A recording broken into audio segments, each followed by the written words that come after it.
Swadika and welcome to Voice of the Nation. You're with me, Nina Nirsha Malisa Lumia. And for today, I would like to invite everyone to travel back in time with me to our childhoods and the lunches we had at school. I'm sure that many viewers have come across the social media posts about school lunches, and even some of them commented something like, the food is too cold, some dessert was too sloppy and even looked like boogers, or there was no meat at all in the dishes, etc., according to the comments. But this is not to say that all school lunches are non-nutritious and undelicious. Some countries do have well-balanced school meals, but people in most part of the world have had bad experiences with food at school. And when discussing this topic, of course, it can be fun because it takes us back to the good old days, to our childhood. But when we actually think about this is no joke at all, as poor school meals can mean first that the students are malnutritious, and second that the teachers and other adults lack of knowledge about nutrition, and third that the government budget for school lunches is too small. So a project called Food for Good is tackling this issue by fundraising in fun and effective ways. To find out more about the problem and solutions, let's discuss this together with Kun Tipshaya Pongsathorn or Kun Rin, founder of Food for Good program Yuvatana Foundation, and Kun Pawarit Panit Prapai, better known as Kun Mark from the MasterChef Junior Show. สวัสดีค่ะ สวัสดีค่ะ Welcome both of you to Voice of the Nation, and thank you for being here. Thank you so much, Ka. Yeah, thank you as well. How are you guys today? Very well. I'm very happy to be here, and we really appreciate you for shining light on this issue that we are working on. Kun Rin, I would like to start with you first, as I would like you to explain how does Food for Good program was founded, and since when, and what was your motivation for this? Food for Good started exactly about 8 years ago. So my background is actually from food and hospitality business, and it was a dialogue among people within the industry that we wanted to see how we could use our expertise in food to help the society in a sustainable way. So as a group, we did some research together, and we found out that surprisingly malnourishment and underdevelopment is such a big issue among school children all over Thailand. So we chose to work with this issue, especially focusing on the meals at the school, because that's the main meal for the most children that they would have for the day. How was your school lunch back when you were at school? You know, it's interesting because I went to school in central Bangkok, and it was a decent school. And thinking back, we were not very happy with the school lunch. Even if it was a decent school. Yes. So I think the issue was not, the issue is different from school to school. It's not just the budget. I think the knowledge is probably the most important part of the issue. What about you, Kun Mark? How was your school lunches back when you were at school? Yeah, I think that my problem is quite similar to Kun Rin, because like I'm still currently learning at a school, but I just moved from a Thai school to an international school, so I could see it's different, huge difference. Yes, it's very different. And as Kun Rin mentioned, like the problem about school lunch program for each school is very different, and each school will have different problems to tackle. Yes. So Kun Mark, what made you decide to contribute and be part of Food for Good? So before I got to Food for Good, I want to give a little bit of background info. So yeah, sure. I competed in the MasterChef Junior Season 1 program, Thailand, and I went to the finalists, and I was one of the top 3 finalists. And then after that, I managed to gain some fans on Instagram. So I want to do some events that involve them as well. So I did some charity events. Off the top of my head that I could remember are fun and sharing that I did was like fundraising and then help others. And also I partner with UNICEF as well. And then Food for Good came along, and then I did a little bit of background research into the program, and I was fascinated by it because, as Kunrin mentioned, this is our 8th year into the program already, and then I've joined at the start of this year, and the program have been going for so long, and then I know about the problems that Food for Good is trying to tackle, and then yeah, and then our interests aligned. So it was a no-brainer for me to be a part of this program, and I'm very grateful to be a part of Food for Good. So, Kunrinka, how does Food for Good work for this? And what is the current status of the program right now? So how it works has been evolving over the years. It's been a learning experience for us for the past 8 years. We have grown from working with 4 schools, and now we are currently working with 70 schools in 10 provinces in Thailand. And we do believe that with the experience that we have found the right methods that would work for the scale and the areas that we are currently operating.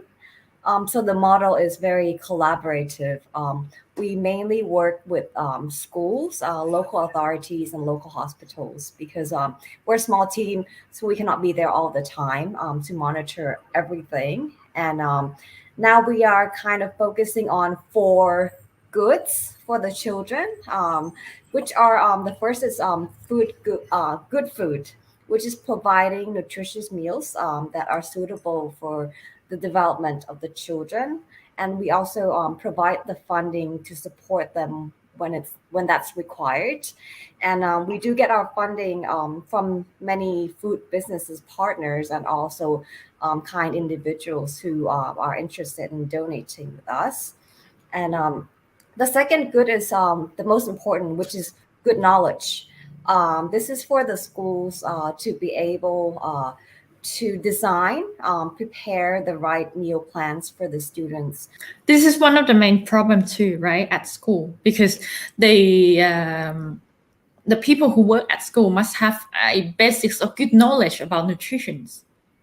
Yes, I think we place a lot of responsibilities on the teachers without equipping them with the right tools to be able to carry forward. So actually, food is one of their responsibilities. So they go into it with the best of intentions, but they do not have the knowledge to plan the meals. And we have several kind of one size fit all program that help the teachers, but that do not apply across the country. And that's why we kind of go in there and try to work with them so that they can plan within their constraint the best meals for the children. So what is yes? Oh no, I was gonna go to the third one, but please go ahead if you have. Please go ahead. Please go ahead. Please go ahead to the third one. So the third one is good farm. That's important for schools. We involve local experts. We involve authorities and parents who are good at doing agriculture to help the schools to have successful and sustainable farming projects all year round. It's a good activity for kids, and they can also use that food to cook their meals, and also they can sell the produce to the market, so they have like budget to kind of put into their food program as well. And last and not least is good health. So more than just the food itself, we want to monitor the health of the kids who we consider vulnerable. So we follow up on the weight and the height and their development, and then we make sure that the teachers are equipped with the knowledge to help them get better. And if they do not, then we link them with local hospitals and so on. All of this that you mentioned is actually very important. How do you see the whole overall situation as a big image in Thailand, around Thailand? I think it's an issue that is lacking in awareness in our society at Mm, the moment. When you think about Thailand, we don't think that people are starving. People are not really suffering from the lack of food. It's more like the lack of management. It's a lack of attention and care of mm. kind of designing the right meals for all the age group. But even like, public private school or even international school, one thing that they tend to forget about it is the amount of sugar Mm, inside the food, the amount of sugar inside the sweet that they provide to the kids, and sometimes are actually hidden underneath what we call healthy food. Is that right, Kun Mark? Since you say you're in an international school now. Yes, I'm not quite sure about the amount of sugar that is in the school lunch at my school, but I just want to add on to what Kun Rin have talked about the four goods. Sure. So Mhm, last week I actually went on a trip to Loei, a province in northeast of Thailand, and mhm.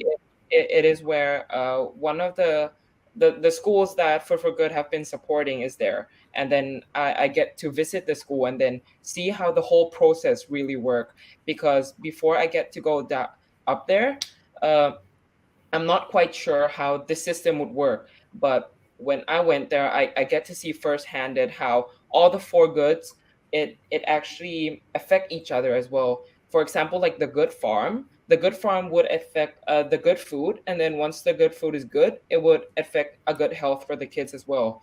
So, for example, like a good farm, I went to a school, and then they would grow their own crops and grow their own Right. veggies, and then they would use those veggies in their Mhm, school as well. Also, like they've been there've been chickens as well there, and then they actually use the eggs from the chickens to use in their school lunch as well. So it is after I went there, I know that this is a system that it could work. But mhm. mhm. So the kids know where their fruit from, and the fruit there is actually safe because it's Yes. organic. Kun Rin, I would like to ask about the My Boo School meals right now. Could you please talk about My Boo School meal? What is My Boo School meal? So this is like an awareness campaign that we have at the moment because the issue is kind of very serious. We wanted to shine like a lighter light on it.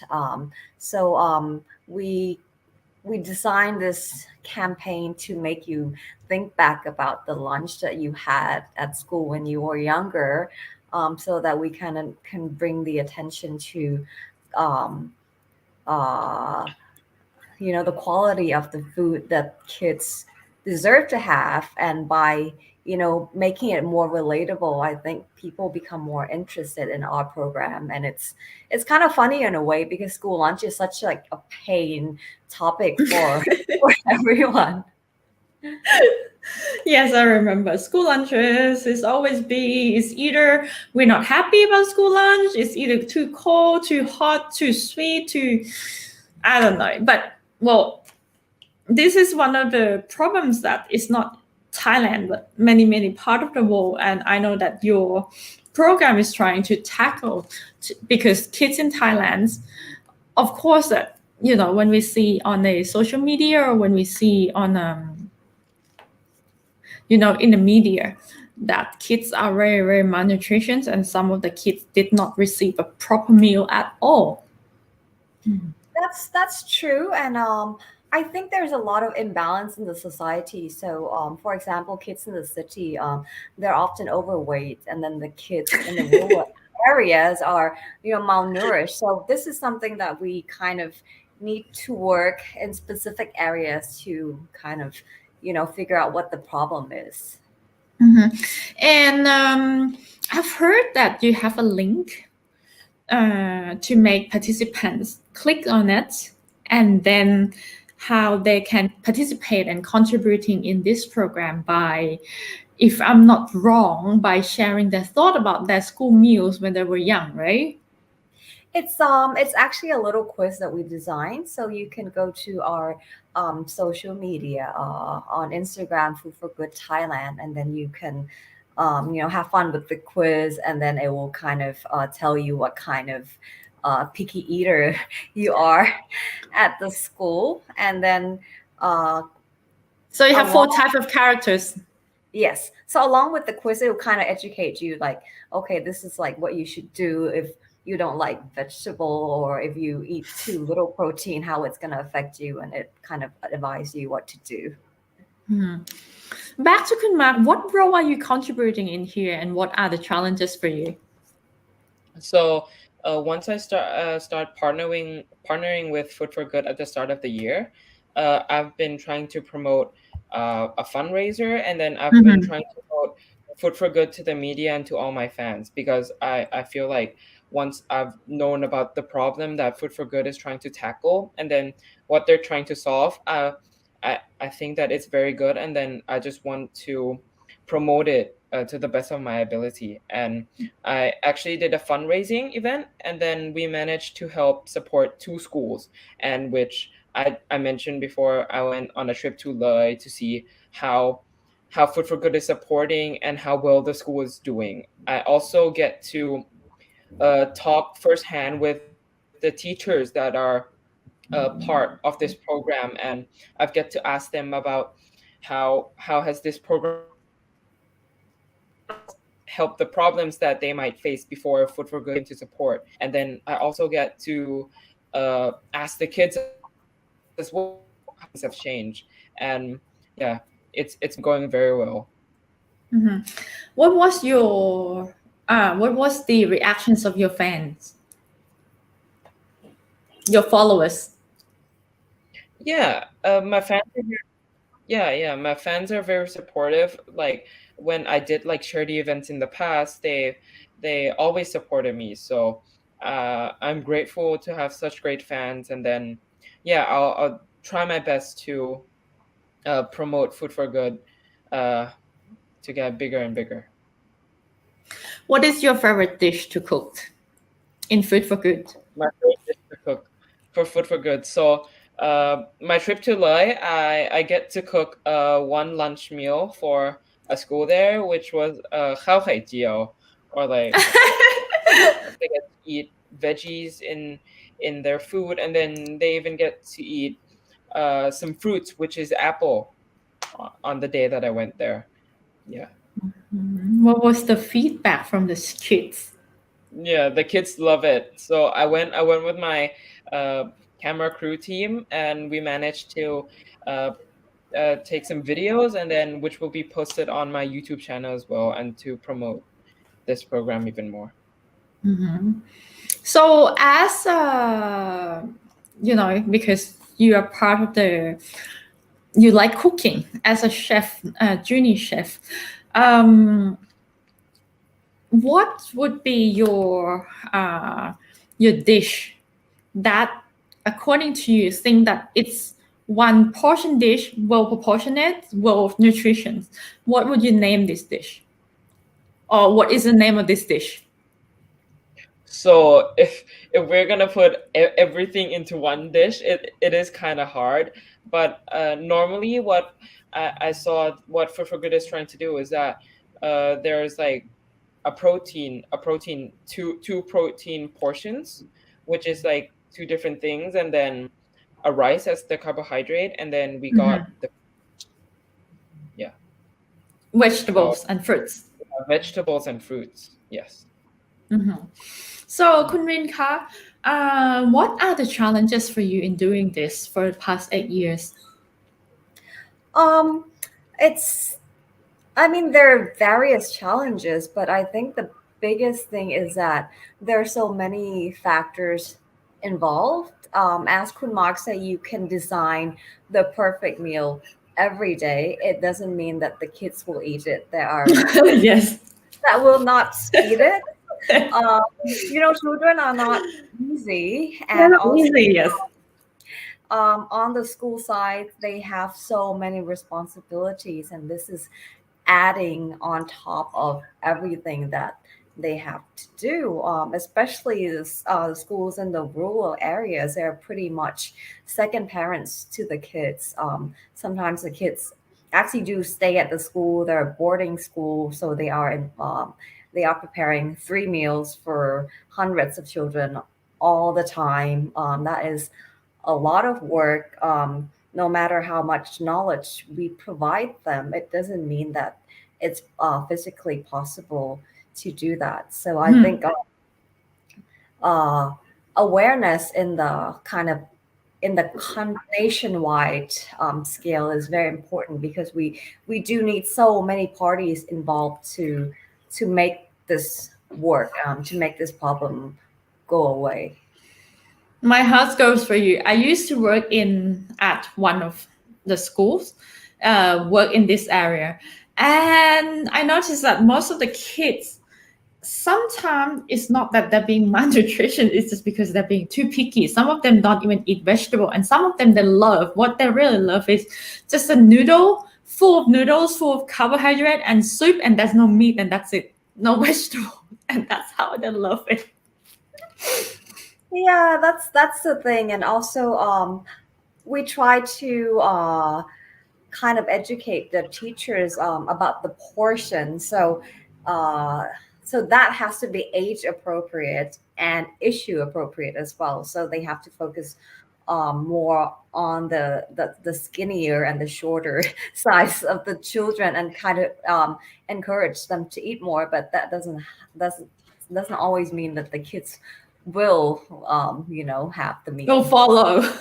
And we'll have the meal, of course. Yes. I Would you like to add to something, add a little Mark? bit onto that, and that is like one of the yeah, it was a part of our program as well, which is like good knowledge. Like when you think about maybe oversized kids, you might think that they should eat less, but the thing is, you might have the same proportion, but then you give less rice, but then you give more protein, so that might be another way to help as well. So everything actually matters.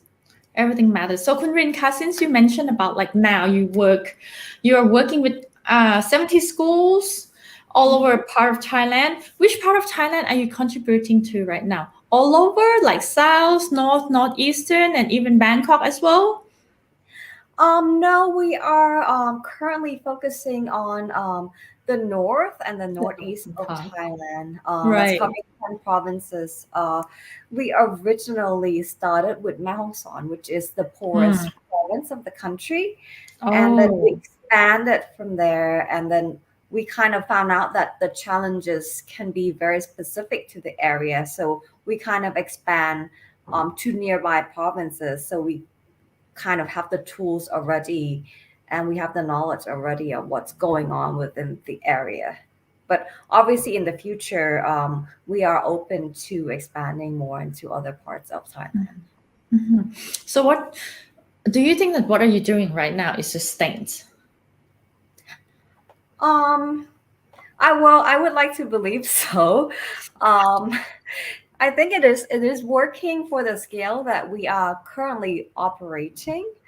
I think Food for Good provides a good start in terms of the methods that we are using, the four goods that we are using, and it can be applied to every school in Thailand, kind of adjusting appropriately to their specific issues. But obviously, to make it sustainable and scalable, we have to work with so many other parties in the Right.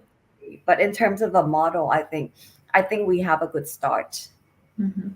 So most of the school that you are working with is they are public schools.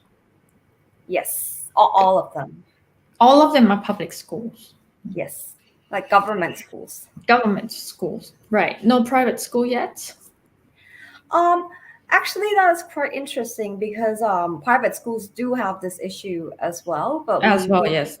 we want to go where help is needed most. Mm, And then once we're able to scale, then we can expand. mm.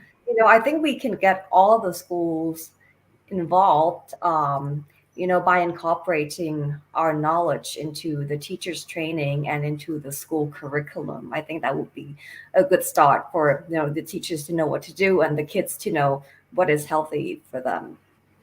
It's very strange because like we all have been educated as an individual. We have to eat like proper proportion, well nutrition, eat right, like eat like ห้าหมู่อาหาร 5 หมู่ but then school itself cannot provide it. Yeah, I think the good intentions are there, but I also think like the school curriculum should focus a lot on health as well. I studied 5 math subjects that I'm not currently using anymore, but Yes. relating to my health is something that would stay with me for the rest of my life. So that is something to think about. All right, I agree. I agree. So, คุณมาร์คคะ what do you think about that? Since you're contributing in this as well, do you think what are you doing is sustained going to the directions that you would like to? That's why you decide to join it. Yes, I feel like Food for Good have actually thought out about this already. So one of the main questions that once people know about this, they might ask is that how the school gonna continue with a lunch program this well without the funding of Food for Good, and that was the question for me as well. But once I get to go to the schools, I feel like the most important good is actually good knowledge, because Right. when they already got good knowledge, they can use this to teach. Once the teachers got good knowledge, they can teach other teachers to know about how school lunch system should really work, and then this would be a great way to even expand the good knowledge about lunch program in schools even more. May I ask you, since you're a chef, mini junior, Yes. because you cook as well, right? Mhm. What do you think about the school and the food that you cook? The school food and the food that you cook? Yeah, of course, the schools, the food that I cook, it depends on where I cook and then like what I cook as well. But all of this actually depends on the funding, like the budget we got for each meal, and this will affect a lot because as Kunrin mentioned, we are currently supporting only public schools with which the government actually helped. So the government actually got a funding for these schools for their lunch process as well, and we try to, with our good knowledge, we try to utilize this fund to the maximum capability to have it managed as well as possible. So, Kunrin-ka, currently that's what you're doing. What are your future plans and projects in the future? Well, obviously, we wanted to expand to as many schools as possible, and we are trying to link up with local authorities so we can work through them to be able to reach out to more schools, and the locals can also help us monitor the progress of each schools and of each child. So I think scaling up will be less challenging in the future, but that is definitely something that we wanted to do. And also, as I mentioned about the knowledge and the curriculum, I think we would want to kind of advocate for that to be an essential part of education for children, and also for preparing the teachers to enter the school system. Well, what would you like the private and public sector do in terms of cooperation? I think like the best beginning is to become aware of the issue, and then if they are interested in this issue, then they can shine a light on it. Of course, if they would like to support us in any ways, donations, volunteers, any kind of knowledge are more than welcome as well. So we are very open to discussion. How, as you mentioned it earlier already, that you have a website. I mean, you have a link that people can click on it and participate on it and see what type of characters are they. I would like you to go through it again. How can people participate it before we close the program? Okay, so you can visit Food for Good Thailand. We have Facebook and Instagram. There's a link on there that you can click on to do our little quiz. Just put your name in and then kind of go through the steps. They will ask you fun questions regarding how you feel about your school meals. And at the end of the day, it will kind of tell you what kind of character you are at school. And of course, if you're interested in our program, you can also visit our website and please help donate to our program because we're trying to do the best we can to help the kids. And help supporting the kids that are living in the rural areas, that are actually studying in the rural areas where accommodations or transportation is limited. Yes. Especially in the northern. So Khun Rin and Khun Mark for today, thank you very much. And that's all for Voice of the Nations. For today, you're with me, Nina Nirashamalisaklamir. And stay tuned with us from Monday to Friday from 8 to 8:30 p.m. Or you can watch the rerun again on our Facebook fan page, Is Nation Thailand. And also you can visit our website, isnationthailand.com. For today, สวัสดีค่ะ สวัสดีค่ะ